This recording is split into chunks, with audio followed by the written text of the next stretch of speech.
le flash d'information. Madame, monsieur, bienvenue à tous. Vous écoutez Afriqiya FM, Amel Bouazza avec vous. Et nous entamons ce flash avec cette reconnaissance du Liban vis-à-vis du geste de solidarité de l'Algérie et son soutien au pays. Le ministre algérien des Affaires étrangères, Ahmed Attaf, a reçu ce mardi un appel téléphonique de son homologue libanais, Abdallah Abou Habib. Selon un communiqué du ministère algérien des Affaires étrangères, le ministre libanais a réitéré les remerciements et la reconnaissance des autorités de son pays au président algérien Abdelmadjid Tebboune pour sa solidarité et son soutien au Liban dans la conjoncture difficile qu'il traverse à travers notamment sa décision de l'approvisionner en fioul pour faire fonctionner les centrales électriques.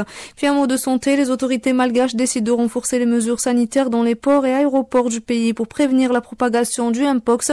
Selon le ministère malgache de la Santé publique, d'après le directeur de la veille sanitaire et de la surveillance épidémiologique, Manuela Volognania, 9 points d'entrée à travers le pays sont concernés par ces mesures. Et puis la République démocratique du Congo espère recevoir les premières doses de vaccins contre l'épidémie de Mpox la semaine prochaine dans ce pays où la maladie a déjà fait au moins 570 morts selon le ministre de la Santé.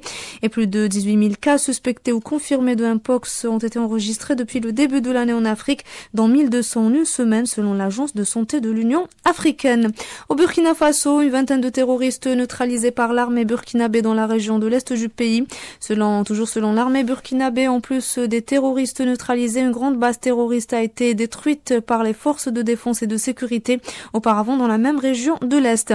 Madagascar, la 11e conférence des parties à la convention de Nairobi débute aujourd'hui et s'étalera jusqu'au 22 août à Antananarivo. Cette rencontre portera sur la protection, la gestion et la mise en valeur des écosystèmes marins et côtiers de la région de l'océan Indien occidental. Puis commémoration, l'Algérie célèbre ce mardi 20 août une journée clé dans l'histoire de sa révolution. 2 événements charnières pour la suite de la guerre de libération, moins d'une année après le déclenchement de la lutte armée anticoloniale. L'offensive de la LN du Nord constantinois contre les garnisons et des sites coloniaux permet de relancer l'élan combattant national. Le congrès de la Soumam, tenu un an plus tard dans la wilaya 3 historique, réunit les principaux chefs du FLN pour structurer et organiser les composantes de la guerre de libération.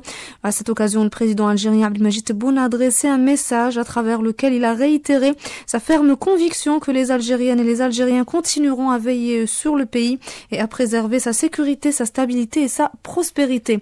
Un mot de sport pour terminer. Le sélectionneur de l'équipe sud-africaine de football, Hugo Broos, a dévoilé une préliste en vue des 2 prochaines rencontres cruciales des qualifications pour la Coupe d'Afrique des Nations 2025. En septembre prochain, les Pavana croiseront le fer avec l'Ouganda et le Soudan du Sud, toujours dans le cadre de ces éliminatoires. C'est la fin de ce flash d'information. Merci pour votre écoute. On se donne rendez-vous dans un peu moins d'1 heure pour le round-up. Restez à l'écoute.